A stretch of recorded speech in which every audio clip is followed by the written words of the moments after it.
राष्ट्रवादीचे अध्यक्ष नामदार अजितदादा पवार तसेच प्रदेशाध्यक्ष सुनील तटकरे यांनी नुकतेच एक पत्र काढले असून त्यानुसार वाशिम या जिल्ह्याचे पालकमंत्री व सोलापूर, धाराशिव, जालना जिल्ह्याच्या संपर्क मंत्री म्हणून पक्ष संघटनेच्या दृष्टीने कृषी मंत्री दत्तात्रय मामा भरणे यांना जबाबदारी देण्यात आली आहे। आगामी होणाऱ्या स्थानिक स्वराज्य संस्थेच्या निवडणुका राष्ट्रवादी पक्षाच्या दृष्टीने अत्यंत महत्त्वाच्या आहेत। त्यासाठी कृषी मंत्री भरणे यांनी या 4 जिल्ह्यांमध्ये जाऊन 10 ते 18 ऑक्टोबर 2025 या कालावधीमध्ये राष्ट्रवादी पक्ष संघटनेच्या आढावा बैठका घ्याव्यात। या बैठकांना जिल्हाध्यक्ष, कार्याध्यक्ष, आजी माजी आमदार, खासदार, जिल्ह्यातील प्रमुख मान्यवर, जिल्हा कार्यकारिणी, फ्रंटल व सेलचे जिल्हाध्यक्ष, शहराध्यक्ष, प्रमुख पदाधिकारी आणि स्थानिक स्वराज्य संस्थेचे आजी माजी पदाधिकारी सदस्य यांना निमंत्रित करण्याबाबत जिल्हाध्यक्षांना सूचना देऊन आगामी निवडणुकीसाठी जास्तीत जास्त यश मिळवण्याच्या दृष्टीने कारवाई करण्याच्या सूचनेचे पत्र पक्षाकडून जाहीर करण्यात आले। या निवडीचे जिल्हाध्यक्ष संतोष पवार, कार्याध्यक्ष जुबेर बागवान, प्रदेश अध्यक्ष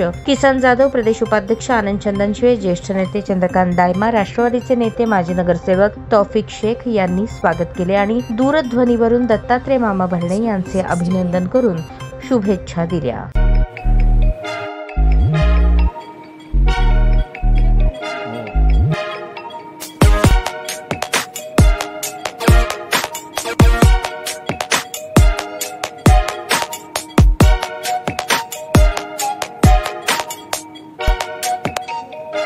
सोलापूर शहरातील सुप्रसिद्ध हॉस्पिटल म्हणजे सेंट्रल मल्टी स्पेशालिटी हॉस्पिटल मागील अनेक वर्षापासून सेवा बजावत आहे। 24 तास इमर्जन्सी सर्व्हिस, मॉडर्न टेक्नॉलॉजी, अनुभवी डॉक्टर्स तसेच अत्याधुनिक तंत्रज्ञान सुविधांनी सुसज्ज स्त्रीरोग, प्रसूती विभाग, ऑर्थोपेडिक विभाग, मेडिकल विभाग आणि इतर एकमेव नाव म्हणजे सेंट्रल मल्टी स्पेशालिटी हॉस्पिटल। पत्ता गणेशपेठ शॉपिंग सेंटर, मंगळवार बाजार, सोलापूर। ताज्या बातम्या पाहण्यासाठी प्राईम महाराष्ट्र न्यूज चॅनलला सबस्क्राईब करा।